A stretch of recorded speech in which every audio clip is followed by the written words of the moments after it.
Bom dia, boa tarde, boa noite. Para quem não me conhece, meu nome é Clécio, vou trabalhar a disciplina de língua portuguesa.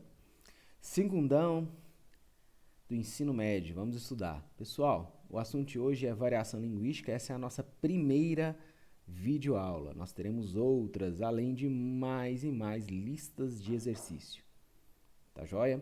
Galerinha, é um assunto que a gente já falou em sala, vamos falar de outros assuntos também, já ditos em sala, mas essa aula é especificamente para te auxiliar tanto nas listas de exercícios, quanto também em relação à sua preparação para o Enem e vestibulares deste ano.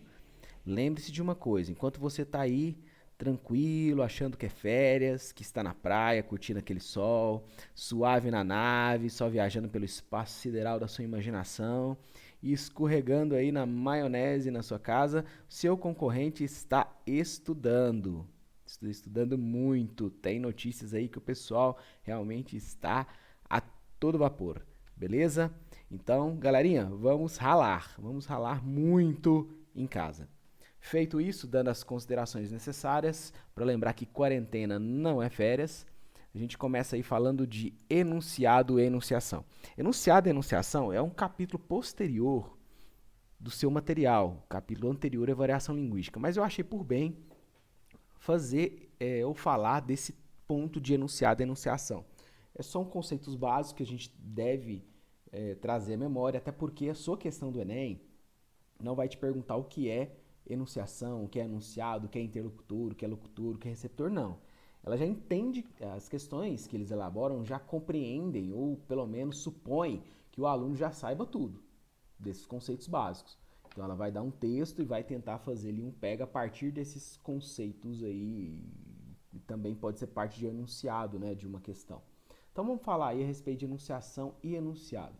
Lá para a teoria da comunicação, enunciação é o ato, é a ação, é o praticar, ok? É o ato de quê? De falar, de escrever. É o ato individual de comunicação. A gente chama de enunciação. E o enunciado é o resultado, é o produto. Ou seja, é a frase, é a fala. Então, a enunciação é o ato em si e o resultado é a frase que você formou, o sentido que você formou, a maneira como você se expressou. Então, o resultado é enunciado.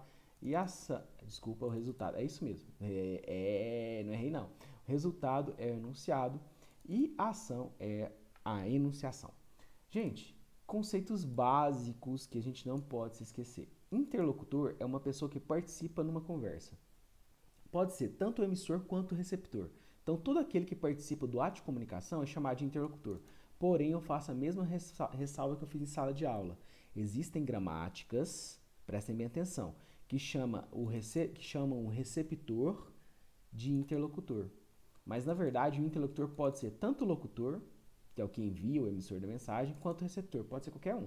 Então, interlocutor são qualquer um dos dois, mas existem gramáticas que consideram só o receptor. Por quê? Porque eu já vi questão de Enem chamando o receptor de interlocutor. Então, como é que eu vou saber, professor? Tô lascado. Não, meu amigo, lê o texto da questão que você vai sacar de quem que ele está se referindo. A quem está se referindo. Locutor é a pessoa que fala, exatamente o emissor. E o receptor é aquele que recebe a mensagem, a quem se destina uma mensagem.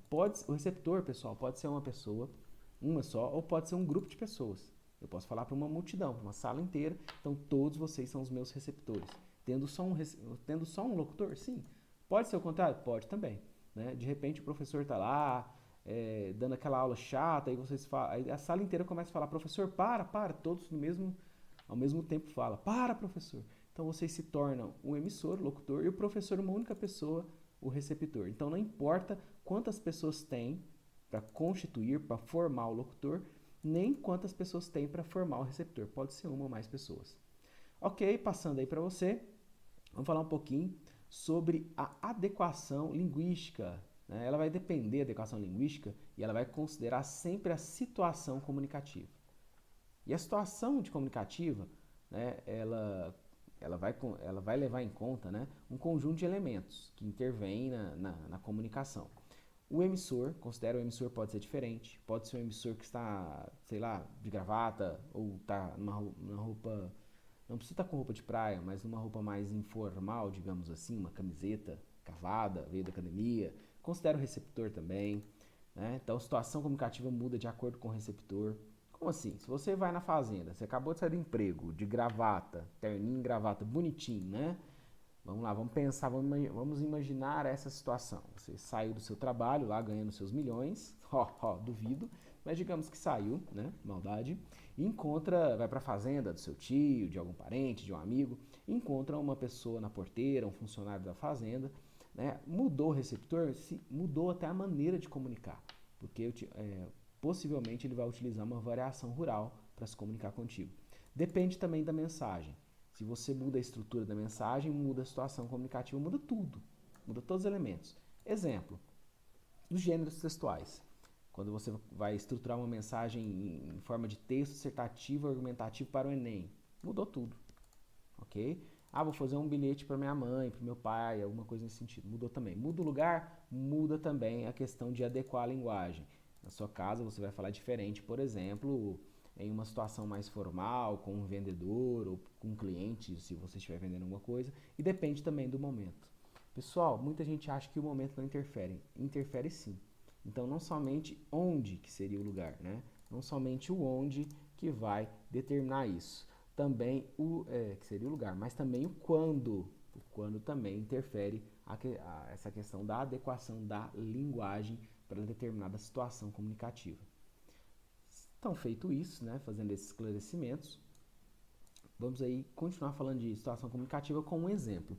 Que nós temos um gerente recebendo uma ligação, gerente de um banco, e ele, na verdade, é uma gerente, é uma mulher, né, uma gerente, recebe a ligação, né, e prontamente ela já responde: boa tarde, em que posso ajudá-lo, cliente? Estou interessado em financiamento para a compra de veículo. Então a gerente responde: nós dispomos de várias modalidades de crédito. O senhor é nosso cliente? Ele responde: sou Júlio César Fontoura, também sou funcionário do banco. Imediatamente a gerente reconhece a pessoa pelo sobrenome, né? Ele também deixa a pista que é funcionário do banco, e ela percebe que é um colega, uma pessoa que ela conhece, é um amigo, e ela já chama pelo apelido: Julinho, é você, cara? Aqui é a Helena. Você tá em Brasília? Pensei que você ainda tivesse na agência de Uberlândia. Perceba, ainda, ela não fala nem ainda. Passa aqui pra gente conversar com calma. Então, o modo mudou. Que modo é esse? Esse modo que está em vermelho para você seria a maneira informal de comunicação, a linguagem informal, porque não se preocupa com a linguagem padrão. Já que está em preto, é a linguagem formal. Esse tipo de variação é chamado de variação de estilo ou também variação de registro, ok? Aqui está a teoria para você. São também chamadas de variações diafásicas, é outro nome, tá? Pessoal, professor, diafásica, diacrônica, você vai cobrar isso em prova? Claro, gente, isso cai no Enem, tá? Não é porque vai cair na minha prova, você precisa estudar para o Enem. Então são chamadas de variações diafásicas. Por quê? Porque muda a fase. Que fase? A fase formal e informal. Lembra disso, é uma dica. Ou também chamado de variações situacionais. Depende da situação de comunicação, formal e informal. São variações que ocorrem de acordo com o contexto e situação que decorre o processo comunicativo. Há momentos em que é utilizado o registro formal e em outros é utilizado o registro informal. Vamos ao exemplo. Variação de estilo no Enem. Como é que isso cairia para você no Enem? Que o exemplo não é uma questão de Enem, mas ela foi feita somente para te treinar ou fazer você lembrar um pouco a respeito disso. Licencinha, tô passando. Tá aqui um índio aqui no ônibus ou no metrô, já não sei bem o que é. Mas, hein, você tem nome, moleque? Me chamo Tupinanquim, prazer. Você não deveria estar numa selva? Pergunta um deles. Estou na selva urbana chamada cidade. Aí o outro comenta: ih, lascou. Detesto engraçadinhos. Ok? Pessoal, prestou atenção na linguagem? Vamos então à questão. No primeiro e terceiro quadrinhos, as expressões. Veja que agora o enunciado da atividade destaca as expressões. Licencinha, tô passando e lascou. Exemplifica o emprego de. Então ele quer saber dessas três aqui. Ó. Não precisa voltar na tira não, a gente já leu a tira. Nós estamos verificando essas expressões. Licencinha, tô passando e lascou. A que eles se referem? Tempo para você fazer a questão, eu leio as alternativas junto com você e te dou mais um tempinho de alguns segundos. Licencinha, tô passando e lascou se refere a uma modalidade agramatical, ou seja, aquela que não está prevista pela gramática. Letra B, uma variante considerada padrão, de acordo com a gramática, de acordo com a norma de escrita formal. Uma linguagem vulgar e ofensiva. Letra D, um discurso neutro e formal. Letra E, um registro coloquial informal. Tempo para você. Tic-tac, tic-tac. Terminou? Não? Não? Eu não tô querendo colocar pressão, não. Vai tranquilo, você dá conta. Vai lá, vai. Não? Então tá bom, vamos lá. Acertou quem marcou a letra. Se você não quiser saber a resposta, coloca um pause no vídeo, né, meu amigo? Acertou quem marcou a letra E. Ok? Letra E é a correta porque as expressões licencinha, tô passando e lascou são típicas da linguagem realmente coloquial e informal. É uma linguagem utilizada no cotidiano. Ela não exige observação total às regras da gramática normativa. Então, ela não existe observação total. Mas ela é prevista, sim, pela gramática. Não tem como você falar que é agramatical. Ela está prevista, mas ela não é aconselhada pelas regras que ali estão. Tudo bem? Tanto é prevista que essa matéria, variação linguística, está lá. Ok? Está nos manuais. Admite o uso de gírias também, gente. Lascou é gíria. Tá? Então, a linguagem informal admite o uso de gírias. E também palavras pouco habituais, como licencinha, também é uma marca da informalidade ou coloquialidade. Tudo bem, gente? Eu termino aqui a primeira aula. Esse é um tempo de crescer, é o lema do colégio. Então, a gente volta aí para a próxima aula. Já vai mais uma videoaula para você. Até lá, um grande abraço. Saudade de todos. Fui!